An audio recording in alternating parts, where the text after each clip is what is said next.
All right, we have another episode of The Fool's Journey by the Third Eye of Providence. Thank you guys for tuning in. This is, like I mentioned, part of a series. There are 6 other episodes before this, so if you haven't seen them, go back and check those out. Make sure you hit the subscribe button. That way, every time I post a new video, you'll get a notification. Or you can add the playlist from my channel information to your library, and as I add a new episode every day in January, you'll be able to go watch them whenever you get to it. So, like I said, we are on card number 5, the Hierophant, today. Again, I'm using the Robert Hansen's Tarot as the main study, and this is a deck that can be read in reverse. That's why I'm using it. It's from the 80s, but the art is thematic of the Renaissance or the medieval ages, I think.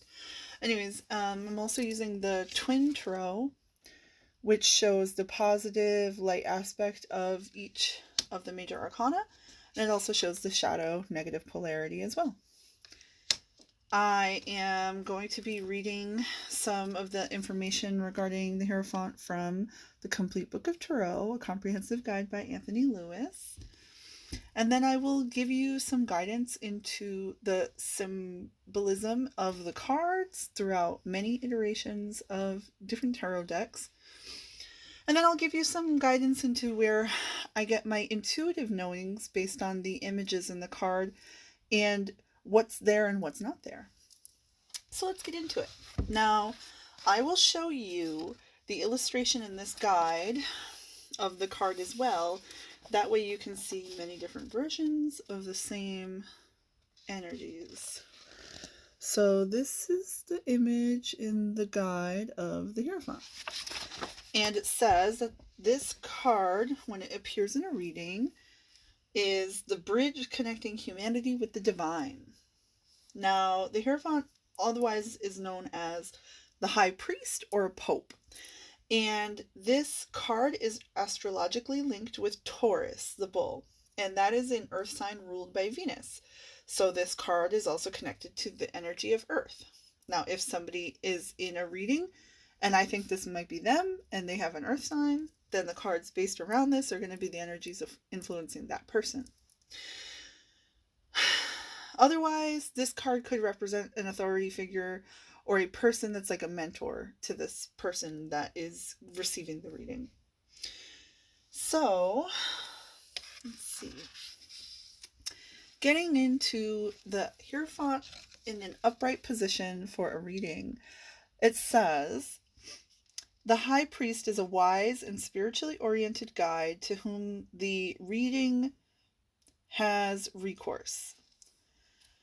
This person may be a kindly teacher, a mentor, or a spiritual advisor, not infrequently connected with a religious or academic setting. Oh, so like a professor. One role of the Hierophant is to perform sacred rites that pass traditional wisdom on to the next generation. The High Priest often officiates at ceremonies such as weddings, baptisms, bat mitzvahs, funerals, and the like. Because this priestly figure has authority to unite, or hook, couples in matrimony, this card can be a harbinger of marriage. In any case, when the Hierophant appears in a reading, you are likely to be dealing with the traditional values of family, culture, or religion.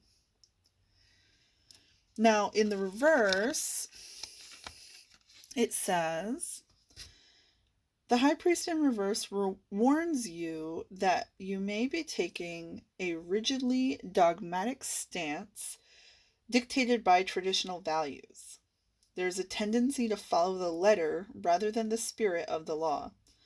Such extreme rigidity, with its unthinking appeal to traditional authority, is often adopted to subjugate others and deny them basic human rights. The inverted Hierophant is reminiscent of the words of Karl Marx that religion is the opium of the people. Marx went on to explain that his view of religion as an opiate is delusions delusions man so that he will think, act, and fashion his reality like a man who has discarded his illusions and regained his senses, so that he will move around himself as his own true sun. Fascinating. So, in the reverse, this card asks you, are you taking advice from the man behind the curtain of the Wizard of Oz? Interesting.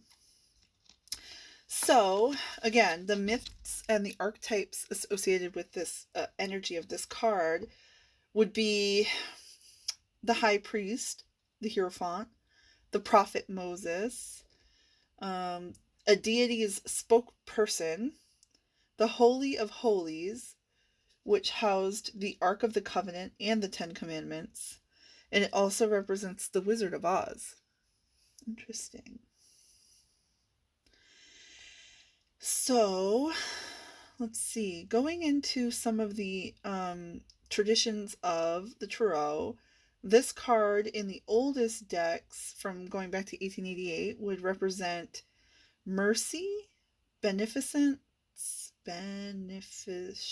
Oh gosh, I messed that one up.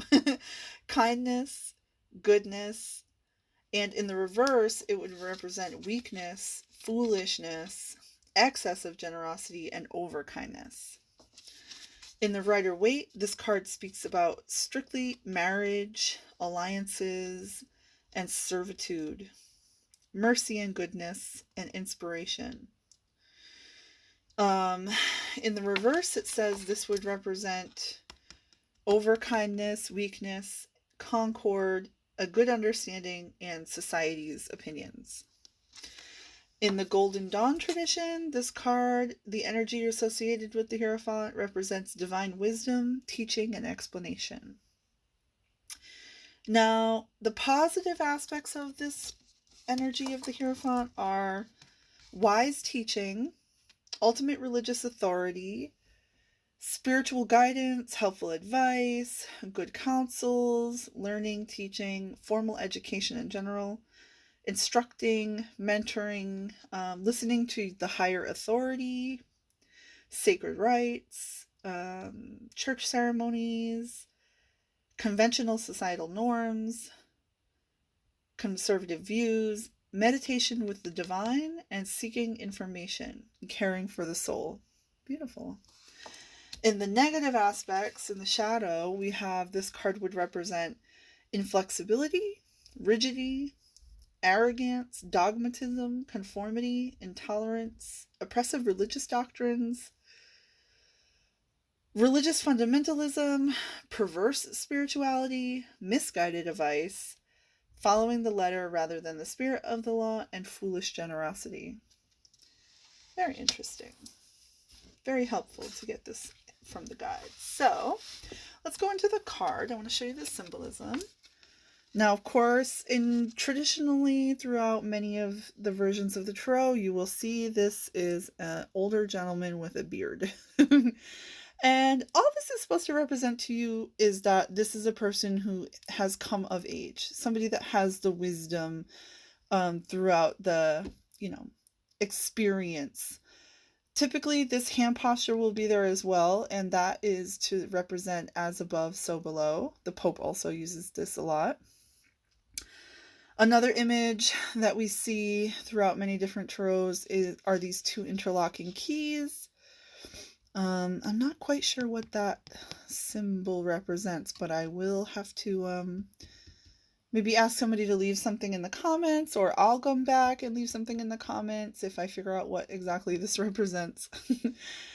Typically, we'll have the two pillars in the background, right? That will show this like law and order establishment, sort of like how we see in other cards in the Tarot too.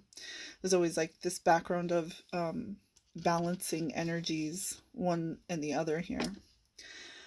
Let me think. What else do we see in this card that's typical and through other Tarot? Let me think. So we see the colors do matter in this. There's red, and this again is this like energy of grounding the divine into the earth.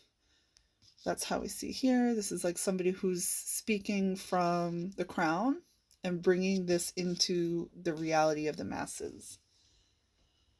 And what else do we see in this? Definitely the robe matters too. In this one, it's a very, I don't want to say pauperly robe, but it's very basic. There's nothing ornate about it. It's very humble, let's say that. So this is somebody who's more likened to a monk than somebody who's like ridiculously ordained like this gentleman here. Like there's not yeah. Now, in the Twin Tarot, let's see these cards side by side. You have the light polarity aspect and you have the shadow. Now, do you see how this man is missing his beard? Right? This is about vanity, arrogance. This is about humility. Do you see the hand posture, the difference? And I also want to point out that this person has a balance of shadow and light. The dove above this person represents trying to bring in world peace, trying to bring in unity and harmony. And we see that in all of the purple and the gold in this person's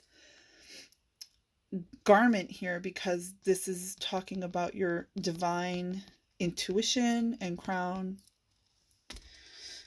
chakra, just like channeling from the divine basically. And this is what this person is on this earth to do. So this is somebody who's in their calling. In a reading, if I see this and it's the person that's receiving the reading, they may be a mentor to others. Now, in this aspect, in the negative, so in the reverse, we see the shadow aspect is being covered up, right? It's a false light type of energy. It's pretending like there is no, and that's actually to hide the fact that this person is in their shadow.